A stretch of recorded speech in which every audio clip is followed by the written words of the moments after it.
Hello, this is SB Favor Thinking, and my name is SB Favor. I have a special guest here today with me. His name is Frank Kelley Jr. He is actually a friend of mine. How are you today, Frank?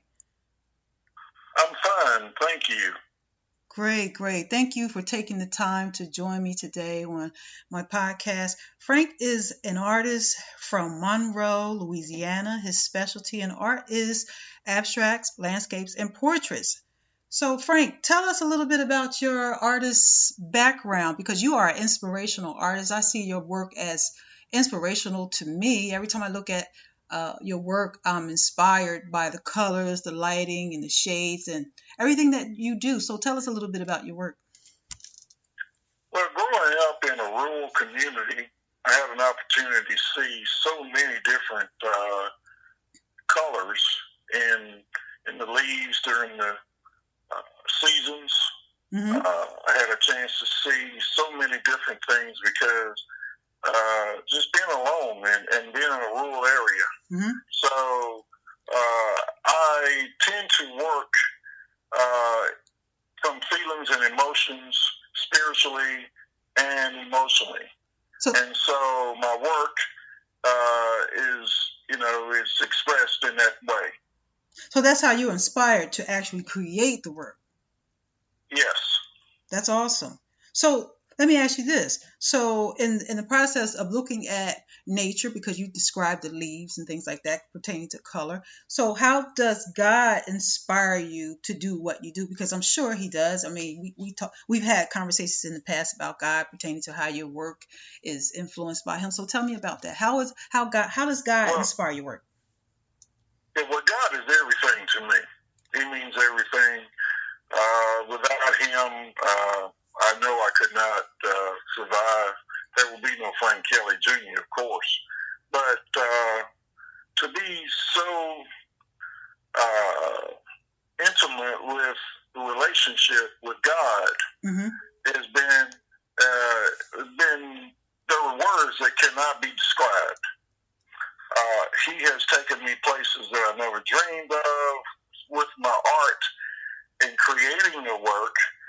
Matter of fact, I am just only an instrument, and he provides that. That's awesome. So tell me about the commissioned work that you completed for Spelman College. You completed something for them, correct? For Stillman College, yes. Okay, tell me about that. I created a piece for Dr. Warwicks. She's the first female president of that college. Mm-hmm. It is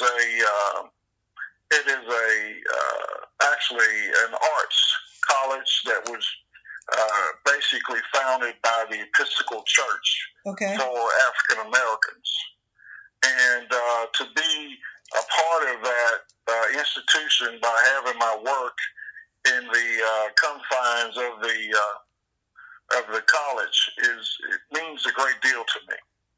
That's awesome. So your work can be found in some museums or galleries throughout the United States? Okay.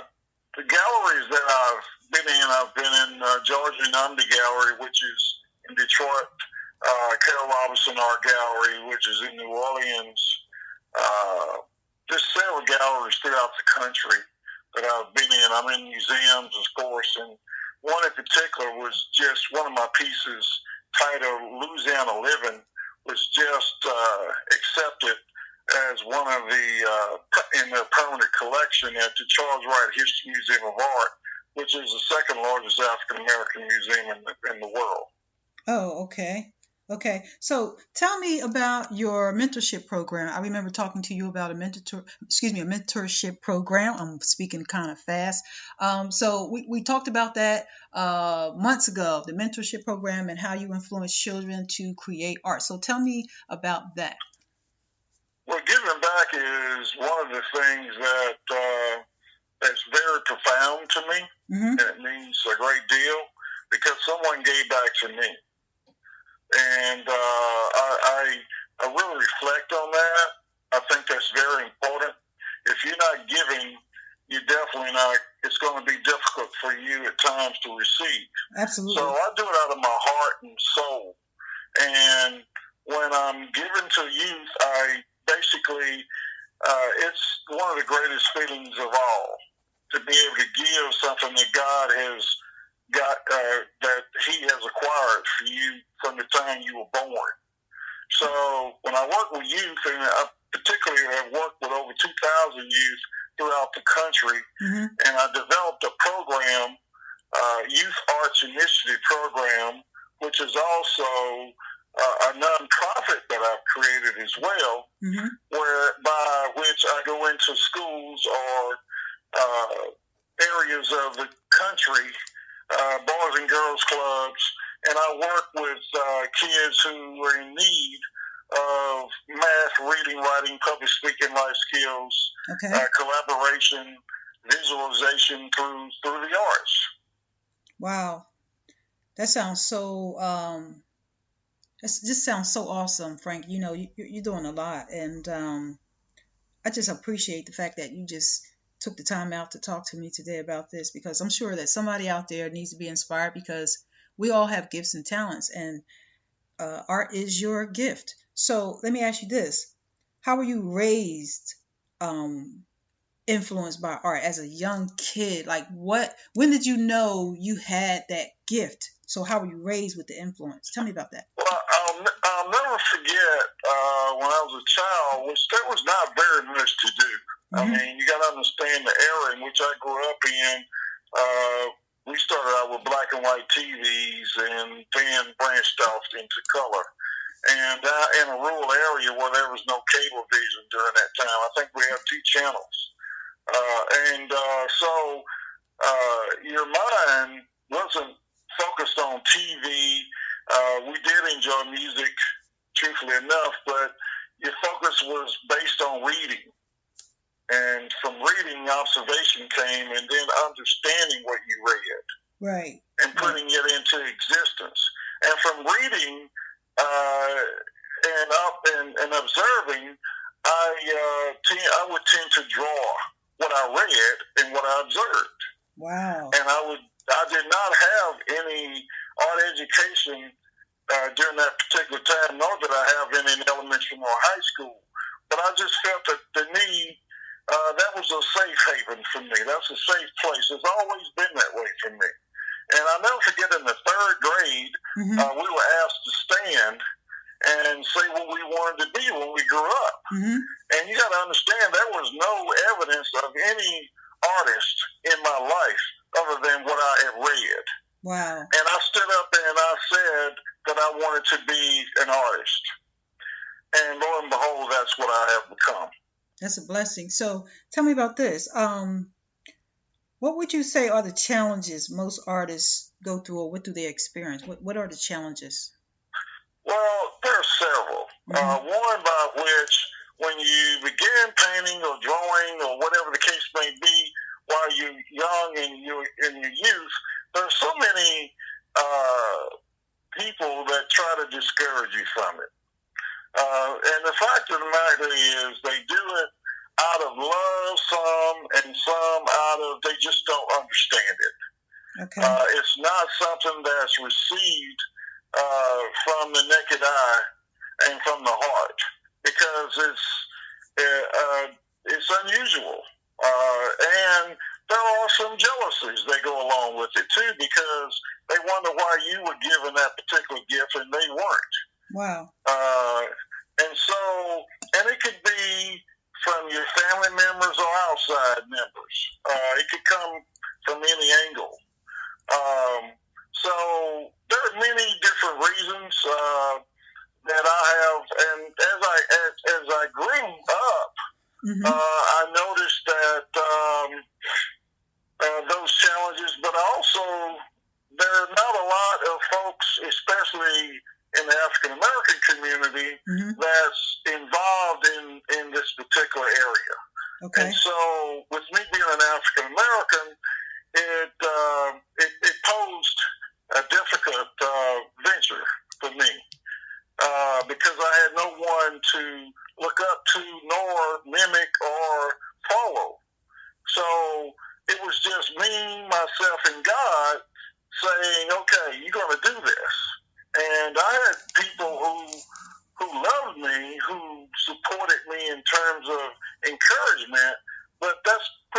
all they could do in terms of any of that. The rest of it was pretty much up to me.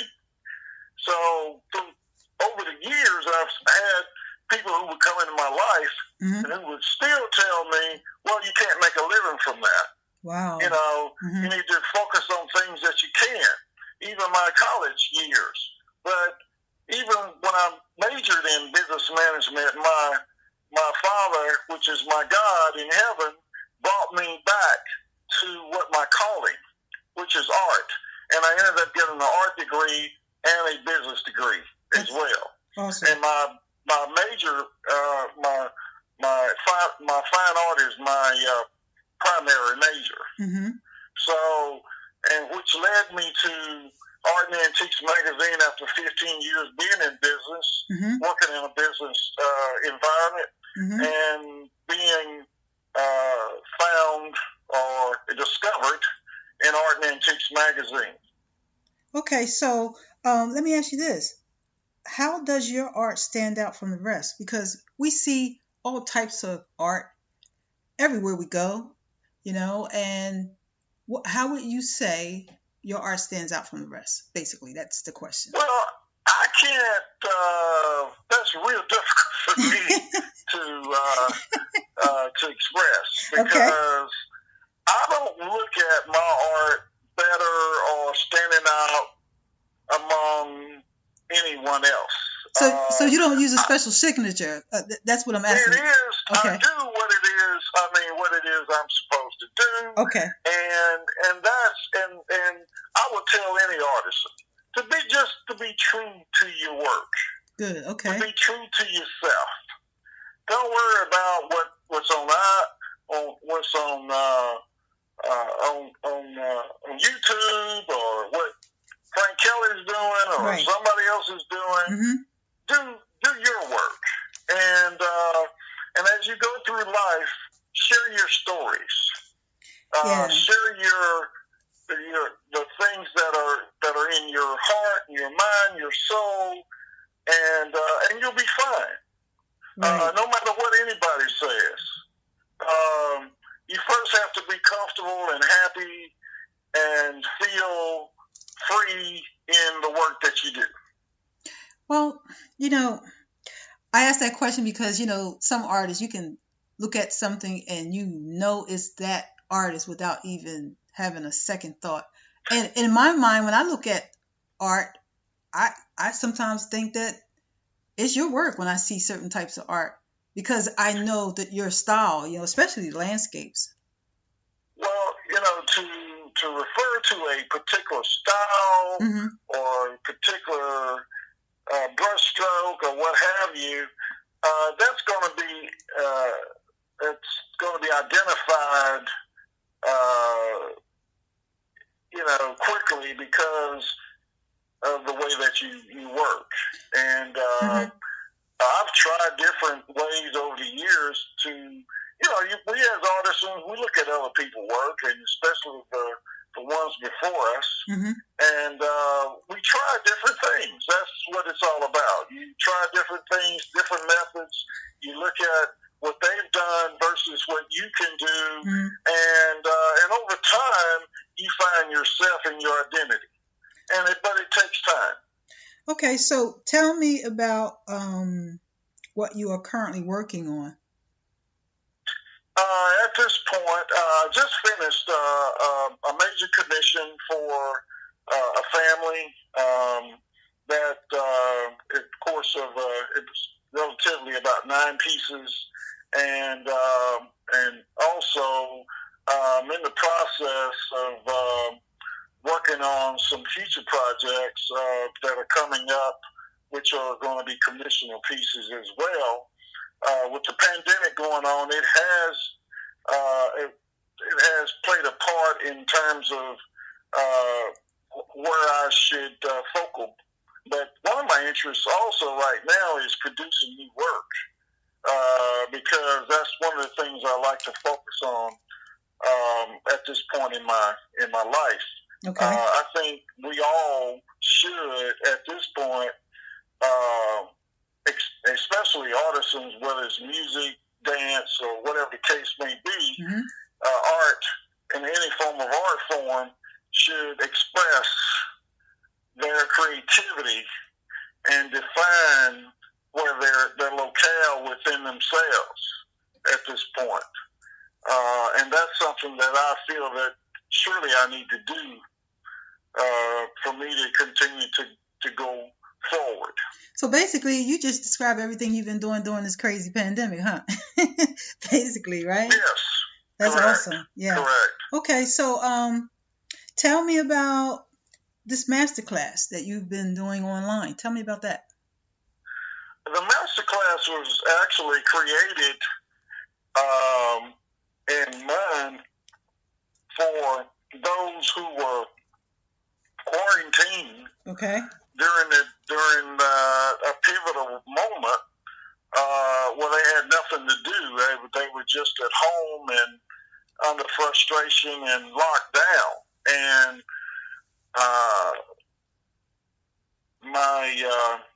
a group of folks who are my team, we decided we wanted to go ahead and put forth the effort to create a class, and that class was actually in thought of an abstract class that would identify those who were able to create and just actually their minds and their souls would be able to escape for an hour and a half with me by utilizing texture and color. Just it was an emotional, mental, therapeutic time for them. And some of the work of artisans who are new, beginners, or advanced, their works have been really, truly exciting, and some of the work is just surpassed my thought.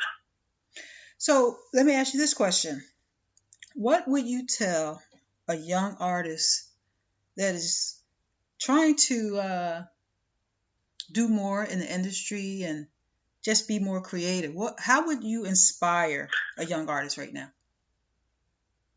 Well, I have a young lady now who I'm working with, and one thing that I share with her on a consistent basis is that be consistent. Yes, absolutely.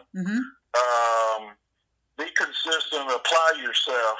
Yes. And the more you do it, the more your work will evolve. I remember the times when I spent hours, and I still do. Okay. I sacrifice. You have to sacrifice. You have to put the art before a lot of things. And it'll come. It'll come. It may not look like it's coming, but it'll gradually come, and it'll come with a vengeance. It'll come with extraordinary. You start to see things and develop like you've never seen before as you paint or you draw. And I would also say to artisans, own it. That's good. Yeah. You have to own it. You have to own your space in life. You have to be honest with yourself. Okay. And don't be afraid what other people say or think. So, put forth that effort. Okay. So would you say that most artists, or all artists, they have a certain way that they actually see? Because I believe that, we all are gifted by God. And I believe that whatever your gift is, you channel your talent or gift through him. So would you say that most artists, they have a lens, they have an eyesight from God, and that is how they create art? Would you say that? Exactly. Definitely, we do. We see things, observe things. We have a sixth sense. Right. I'll never forget the first time I had the experience. I was in a room because I had never been in a room in a room full of artists before until I went to college. Okay. And I attended Grambling State University, and there was all these artisans from all over the country. Mm-hmm. I mean, and one thing we all had was we may not have had the same personalities, but we had the sixth sense. And I'll never forget, one day, Dr. Shane, who was the director of the art department, came in and he said, I want this group to come in and look around. Mm-hmm. And I want this group to walk out. And he took groups of us. And then he said, go in the other room and write down what you were able to see. Beautiful. It was amazing what we all saw in a small length of time. But that list became not 25, 30, 50, but 100. Amazing. And that's when I knew I was in a room of special people. Yeah, yeah. And yes. That's awesome. That is so awesome. So, tell the listeners where they can find your gallery in Monroe, Louisiana. Yes, we've been here 5 years, and of course I've been in business for 20 years and full time. But we're located on 410 North 6th Street. The name of the gallery is FKJ Art Gallery. Okay. Again, 410 North 6th Street, Suite 2, West Monroe. We're in West Monroe, Louisiana, 71291. Our hours of operation is from 10 until 6 Tuesday through Friday, and Saturdays 10 to 4, and by appointment. And we can be reached at 318-387-0043, which is the gallery, and my studio number is 318-348-9241. My website is FrankKelleyJR.online.com or FrankKelleyJR.com. And my email is artist1, ARTIST1, @bayou.com. And I'm also on Facebook, LinkedIn, and Twitter, and Instagram under Frank Kelley, Kelley Jr. Wow. Thank you so much, Frank. Thank you so much for taking the time out again to just chat with me a little bit today and share with the listeners how to be inspired with art. Someone will definitely be inspired because that is our goal. We like to discuss solutions and not problems for people to be inspired. Listeners, I thank you for listening. This is SB Favor Thinking, and my name is SB Favor. If you need to reach me via email, you can reach me at sbfavor@yahoo.com. You can also find me at Twitter, Instagram, and Facebook at SB Favor. Thank you so much for listening, and have a good day.